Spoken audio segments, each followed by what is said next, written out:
last week that there are the 8 steps of yoga, and we're going to cover those 8 steps of yoga, but the first 2 steps of yoga are the yamas and the niyamas. Okay?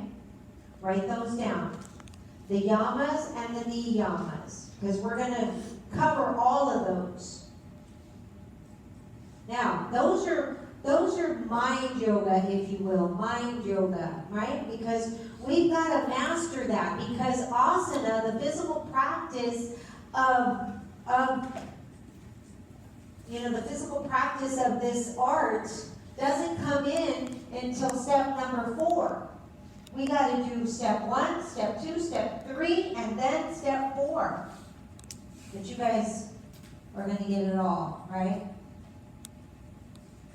And so what happens is we need to realize that we are the masters of our own lives. We are, yoga tells us, we are the masters of our own lives. We are the masters of creation, and we create what it is that we want. Or what it is that we desire. And want is going to be a different word. Imagine that when our thoughts create our beliefs and our beliefs create our realities, because we become a being. We become that space of being. Write that down. We become that space of, this is air quotes, being, B-E-I-N-G. Now write this down right after that. You will never attract, so write it in first person. I will never attract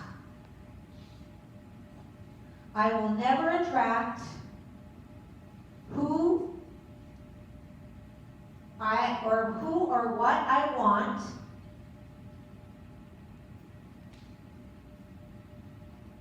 I will always attract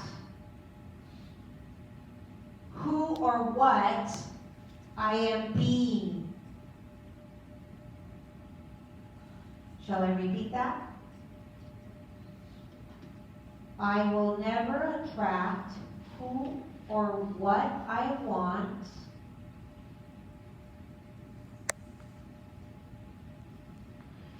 But I will always attract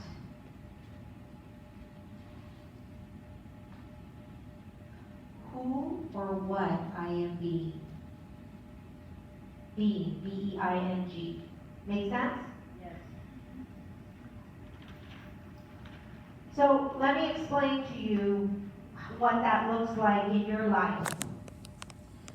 Raise your hand if you are one of those people that all of a sudden, you just notice that you keep getting the same kind of people because they keep on, oh, I can't do this, or I can't do that, or I can't do this. And it's like, what? I'm done. Have you ever gotten to the point where I'm done? I don't want any more people like that. Yes or no? Yes. Anybody raise your hand high? Right? And then you think, God, I got to go somewhere else, or I got to, but here's what it is. It is the universe sending you a sign. Because the universe always sends us signs. We're just not aggressively present. Write that down. Aggressively present. Aggressively present.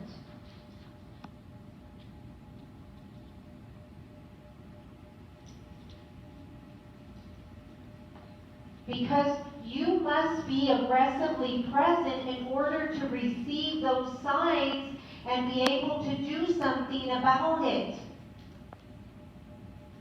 Because who you are being is attracting those people. So your energy, your thoughts create your beliefs. You become this belief thing. And then what happens is you become this being of that belief.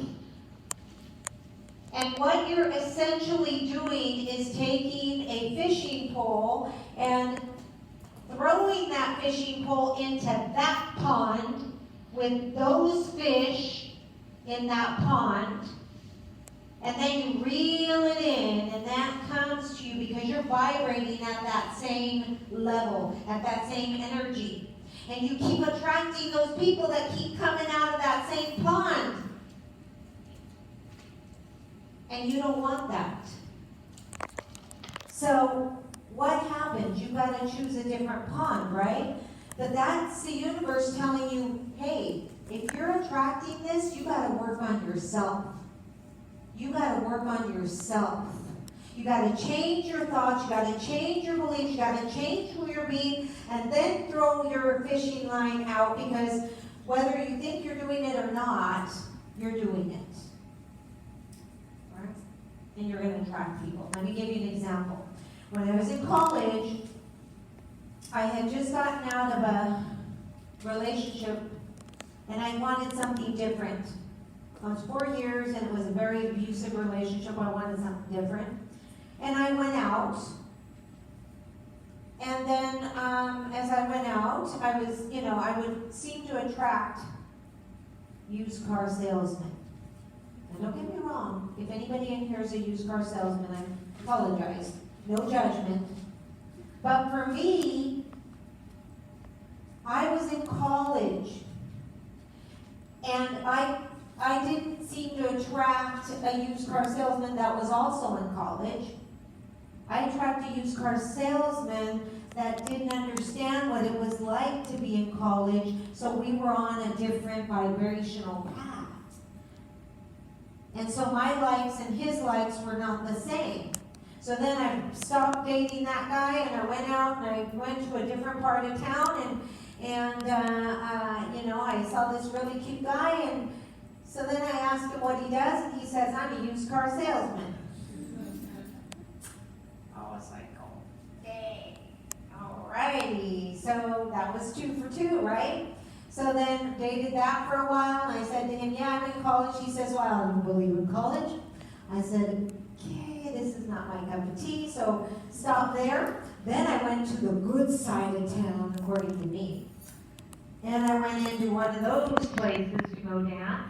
And what ends up happening is this guy had a nice suit and everything, because he up-leveled. He was selling used Lexuses, right? And so I up-leveled according to me. And I asked him, so what do you do for a living? He says, I'm a used car salesman. I said, damn. That's 3 for 3. And so I said, well, I'm a college student, I work part-time, and I also am, blah, blah, blah. And he says, at that point in my life, I wanted to focus on my studies. And he says, well, I don't know about college, but maybe one day I'll go back. I was like, okay, there's a possibility there. But then other things didn't work, and I thought, wait a minute. I keep pulling these people in. What's wrong? I keep going to different places, but then I realized it was me. I was being that, and that's what I was attracting. So I had to go back in to the closet, or wherever it is you work on yourself, and started to work on myself, and I started to write affirmations, I started to read self-development books, I started to listen to Tony Robbins, I started to listen to all of these people, and then I realized, okay, I got to get out of this being place. And when I did, I began to attract that which I really desired. So as you look at life, you see, we tend to, yoga tells us, do not settle. You are not meant to settle, but we do. And this is how we settle. We go into a relationship and we think, okay, I'm going to go with her. I don't like this about her, but that's okay. I'm going to change it. Okay, that's okay, because 6 months from now, when we're still together, I'm going to let her know that I don't like that. And many marriages fall apart because we go into those relationships thinking, oh, that's okay, once we get married, I'm going to change him. Oh, that's okay, once we get... No. yoga tells us, it is not your place to change anybody else. It is your place to change you. When you change you, then you pull in what it is that you desire. But until you realize that, you won't pull in. And the only way to realize that is to be going back to aggressively present. You've got to know what it is you were taught, you were thinking at that moment. And you've got to also be aggressively present with every relationship that you walk into, even if it is a 2-minute conversation.